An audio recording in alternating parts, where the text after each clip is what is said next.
नमस्कार, स्वागत आप सभी का YouTube channel knowledge TV Haryana. आज 26 मई सोमवार सभी हरियाणा वासियों के लिए 10 बड़ी खबरें सामने आ रही हैं। बड़ी घोषणा, आदेश, ऐलान, क्या है पूरी जानकारी आइए देखते हैं। हरियाणा की सबसे तेज़, सबसे सटीक जानकारी के लिए चैनल को सब्सक्राइब करना ना भूलें। तो चलिए देखते हैं सभी हरियाणा वासियों के लिए 10 बड़ी खबरें, घोषणा, ऐलान। पहली बड़ी घोषणा, अभी हरियाणा के उन गांवों में शराब ठेके नहीं खोले जाएंगे जहां पर गुरुकुल चल रहे हैं।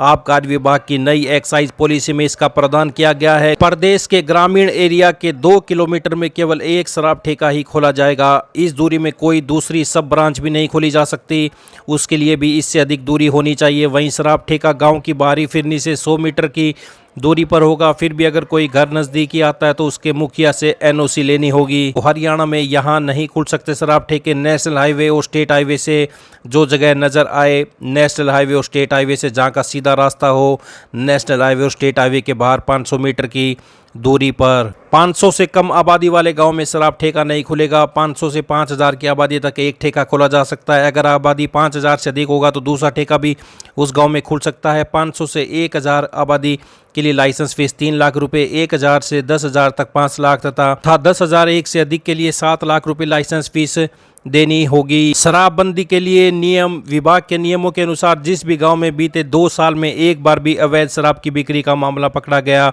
तो शराब ठेका बंद करने की अनुमति नहीं मिलेगी। अगर गांव में एक भी केस नहीं है तो ग्राम सभा का प्रस्ताव पास कर आबकारी विभाग को भेजना होगा, उसके बाद ही उस पर विचार किया जाएगा। हरियाणा के ग्रामीण एरिया में शराब ठेकेदार अप्रैल से अक्टूबर तक सुबह 8 से रात 11 बजे तक तथा नवंबर से मार्च तक सुबह 8 से रात 10 बजे तक शराब बेच सकेंगे। वहीं शहरी एरिया में सुबह 8 से रात 12 बजे तक शराब बिक्री पर कोई रोक नहीं। साल में 3 दिन रहेगा ड्राई डे। 26 जनवरी गणतंत्र दिवस शाम 5 बजे तक बंद रहेंगे। 15 अगस्त शराब ठेके शाम 5 बजे तक बंद रहेंगे। महात्मा गांधी 2 अक्टूबर को पूरी तरह से ड्राई डे रहेगा। महात्मा गांधी जयंती। डीएसपी से कम पुलिस अधिकारी नहीं कर सकेगा जांच। किसी भी लाइसेंस शुदा शराब ठेके पर कोई पुलिसकर्मी जांच के लिए नहीं जा सकेगा। अगर किसी केस में जांच के लिए जाना होगा तो डीएसपी रैंक का अधिकारी शराब ठेके पर जाएगा, जिसके साथ एक्साइज विभाग का एईटीओ साथ रहेगा। पूरी जांच क्रिया की वीडियोग्राफी करवानी होगी, जिसकी एक कॉपी 7 दिन में डीईटीसी ऑफिस को सौंपी जाएगी। आइए अगली बड़ी घोषणा देखते हैं। विधवा अनुदान योजना के तहत महिलाओं को 3 लाख रुपए तक का ऋण बैंक के माध्यम से उपलब्ध कराया जाता है। उन्होंने बताया कि इस योजना के लिए वही महिलाएं पात्र होंगी जिनकी पारिवारिक आय 3 लाख रुपए या फिर इससे कम हो तथा महिला की आयु 18 से 60 वर्ष के बीच हो। तो फतेहाबाद जिले से बड़ी अपडेट। उपायुक्त ने बताया कि योजना के लिए वही महिलाएं पात्र होंगी जिनकी पारिवारिक आय 3 लाख रुपए या फिर इससे कम हो तथा महिला की आयु 18 से 60 वर्ष के बीच हो। कोई भी महिला द्वारा पहले किसी ऋण मामले में डिफॉल्टर न हो, वह हरियाणा की निवासी हो, वह महिला इस योजना का लाभ ले सकती है। आइए अगली बड़ी घोषणा देखते हैं। प्रधानमंत्री सूक्ष्म खाद्य उद्योग उन्नयन योजना का उद्देश्य सूक्ष्म खाद्य प्रसंस्करण इकाइयों को बढ़ावा देना है। इस योजना के तहत एफपीओ, एसएचजी, सूक्ष्म खाद्य प्रसंस्करण उद्यमियों और सहकारी समितियों को लाभ पहुंचाया जा सकता है। इस योजना के तहत सरकार द्वारा फूड प्रोसेसिंग और अन्य सामान सुविधाओं जैसे sorting, grading, warehouse, farm gate, cold stores, खाद्य उत्पादों हेतु सामान्य प्रसंस्करण सुविधाओं के लिए 35% तक सब्सिडी व 3 करोड़ रुपए तक का ऋण मुहैया कराया जा रहा है। तो ये बड़ी अपडेट, बड़ी योजना, प्रधानमंत्री सूक्ष्म खाद्य उद्योग उन्नयन योजना। आइए अगली बड़ी घोषणा देखते हैं। बोनस अंक खारिज होने से 25,000 भर्तियों पर असर। युवाओं की सरकारी नौकरी खतरे में, एडजस्ट करने को नए पद बना सकती है हरियाणा सरकार। हरियाणा में सरकारी नौकरियों की भर्ती में सामाजिक आर्थिक आधार के 10 अंक देने का फैसला रद्द होने से सरकार में खलबली मची हुई है। पंजाब एवं हरियाणा हाईकोर्ट ने नई मेरिट लिस्ट जारी करने के आदेश दिए हैं। सूत्रों का कहना है कि नई मेरिट लिस्ट में अगर पहले से चयनित अभ्यर्थी बाहर हो जाते हैं तो सरकार नए पद सृजित कर एडजस्ट कर सकती है। बताया जा रहा है कि कोर्ट के फैसले का असर करीब 4000 पदों की 4 भर्तियों पर पड़ेगा, क्योंकि इन्हें लेकर याचिकाएं दाखिल की गई हैं। हरियाणा कर्मचारी चयन आयोग ने सामाजिक आर्थिक आधार के अंकों की पॉलिसी के तहत 25,000 से ज़्यादा पदों पर भर्ती की है। सूत्रों की माने तो इन भर्तियों में करीब 15,000 चयनित अभ्यर्थी ऐसे हैं जिनके ये अंक हटा दिए जाएं तो भी वे मेरिट से बाहर नहीं होंगे। तो सरकार के पास अब 3 रास्ते हैं। हरियाणा सरकार हाईकोर्ट का फैसला स्वीकार कर उसे जस का तस लागू करे, सरकार डिवीजन बेंच में पुनर्विचार याचिका दाखिल करे, सरकार बेंच के फैसले के खिलाफ सुप्रीम कोर्ट में याचिका दायर करे।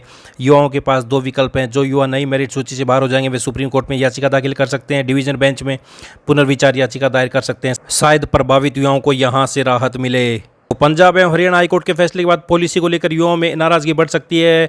फैसले से प्रभावित होने वाले का वास्तविक आंकड़ा तैयार हो रहा है। तो मुख्यमंत्री ने एचएसएससी के चेयरमैन के साथ चर्चा भी की। एचएसएससी कर्मचारियों को डिटेल तैयार कर रहा था कि यह पता चल सके किस विभाग के कितने कर्मचारी इस निर्णय से प्रभावित हो सकते हैं। आइए अगली बड़ी घोषणा देखते हैं। Haryana universities contractual teacher association HUCTA के एक प्रतिनिधिमंडल ने रविवार को मुख्यमंत्री सैनी से हरियाणा भवन में मिलकर सेवा सुरक्षा की मांग की। तो अनुबंधित असिस्टेंट प्रोफेसरों ने की सेवा सुरक्षा की मांग। सीएम सैनी ने आश्वस्त किया कि हुक्टा के प्रतिनिधिमंडल की बैठक उच्च अधिकारियों से कराई जाएगी। इस दौरान सभी सकारात्मक सुझावों पर विचार कर अनुबंधित असिस्टेंट प्रोफेसरों को भी सेवा सुरक्षा प्रदान की जाएगी। तो ये बड़ी अपडेट अनुबंधित असिस्टेंट प्रोफेसर। आइए अगली बड़ी घोषणा देखते हैं। महिला विकास निगम द्वारा ग्रामीण व शहरी क्षेत्रों में महिलाओं को आत्मनिर्भर बनाने के लिए व्यक्तिगत ऋण योजना के तहत 1,50,000 रुपये तक का ऋण दिया जाता है। वह महिलाएं जिनकी वार्षिक आय 1,80,000 से अधिक न हो और उनके परिवार का कोई सदस्य आयकरदाता न हो, वे सिलाई कढ़ाई की, कपड़े की दुकान, स्टेशनरी, बुटीक और जनरल स्टोर सहित अन्य कार्यों के लिए योजना का लाभ उठा सकते हैं। ऋण पर महिला विकास निगम द्वारा अनुसूचित जाति की महिलाओं को 25,000 रुपये और अन्य श्रेणी की महिलाओं को अधिकतम 10,000 रुपये का अनुदान दिया जाता है, जबकि शेष राशि सहकारी बैंकों से दिलाई जाती है। तो स्वरोजगार के लिए ऋण नहीं दे पाई, मूलधन के साथ ब्याज भी माफ कर दिया गया है। स्वरोजगार के लिए हरियाणा महिला विकास निगम से ऋण लेने वाली 7,305 महिलाओं को प्रदेश सरकार ने राहत दी है, जो किन्हीं कारणों से ऋण नहीं चुका पाई। इन पर बकाया 6 करोड़ 63 लाख रुपए माफ कर दिए गए हैं। तो ये बड़ी अपडेट। आइए अगली बड़ी घोषणा देखते हैं। आईएमडी से मौसम विज्ञानी डॉक्टर चंद्रमोहन ने बताया कि इस बार 25 मई को नौतपा शुरू हुआ, लेकिन इस बार नौतपा की शुरुआत तेज वर्षा व तापमान में गिरावट के साथ हुई। तो अगले एक सप्ताह तक पूर्वी हवाओं का आगाज होगा। साथ ही 27 और 30 मई को दो पश्चिमी विक्षोभ की जगह से दोबारा से आंधी के साथ वर्षा के आसार बनेंगे। तो 27 और 30 मई को भी आंधी व वर्षा। तो हरियाणा मौसम बड़ी अपडेट। आइए अगली बड़ी घोषणा देखते हैं। खाली सीटों की जानकारी न देने वाले स्कूलों पर कसेगा शिकंजा। आरटी जानकारी न देने वाले स्कूलों का एमआईएस पोर्टल होगा बंद। हिसार से शिक्षा का अधिकार कानून आरटी के तहत आरक्षित 25% सीटों की जानकारी नहीं देने वाले स्कूलों पर शिक्षा निदेशालय शिकंजा कसने जा रहा है। प्रदेश के 1,853 व हिसार जिले के 148 निजी स्कूल ऐसे हैं जिन्होंने अब तक खाली सीटों की जानकारी पोर्टल पर अपलोड नहीं की है। इसे स्कूल शिक्षा निदेशालय ने गंभीरता से लिया है। तो शिक्षा निदेशालय ने स्पष्ट आदेश दे दिया कि आरटी के तहत खाली सीटों की जानकारी न देने वाले निजी स्कूलों को गैर मान्यता प्राप्त श्रेणी में शामिल कर इनके management information system MIS portal को ब्लॉक कर दिया जाएगा। इसके लिए निदेशालय ने विशेष पोर्टल बनाया है, जिसमें 2 कॉलम है। एक कॉलम में मान्यता प्राप्त निजी स्कूलों की कुंडली अपलोड होगी, तो दूसरे में गैर मान्यता प्राप्त स्कूलों को शामिल कर सूची तैयार की जाएगी। 20 जून तक शिक्षा निदेशालय प्रदेश भर के गैर मान्यता प्राप्त निजी स्कूलों की सूची जारी करेगा। तो ये बड़ी अपडेट। आज खाली सीटों की जानकारी देने का अंतिम अवसर है 26 मई की रात 12 बजे तक। तो ये बड़ी अपडेट सामने आ रही है। ये सभी हरियाणा वासियों के लिए दोपहर 1:30 बजे तक सारी बड़ी खबरें, योजना, घोषणा, आदेश, ऐलान, हरियाणा की हर छोटी से बड़ी योजना, घोषणा, आदेश, निर्णय, मौसम, सभी की जानकारी के लिए यूट्यूब चैनल नॉलेज टीवी को सब्सक्राइब ज़रूर कर लें। सबसे पहले सबसे ताज़ा जानकारी आपको यहाँ पर मिलती है। तो YouTube channel knowledge TV, bell icon, घंटी का बटन ज़रूर दबाएं सब्सक्राइब करने के बाद, ताकि अगली वीडियो का नोटिफिकेशन आपके पास पहले ही पहुंच जाए। तो यहाँ पर आपको दिन भर ताज़ा घोषणाएं मिलती हैं। ये थी दोपहर की बड़ी घोषणाएं। मिलती हैं अगली बड़ी घोषणाओं के साथ। बहुत बहुत धन्यवाद।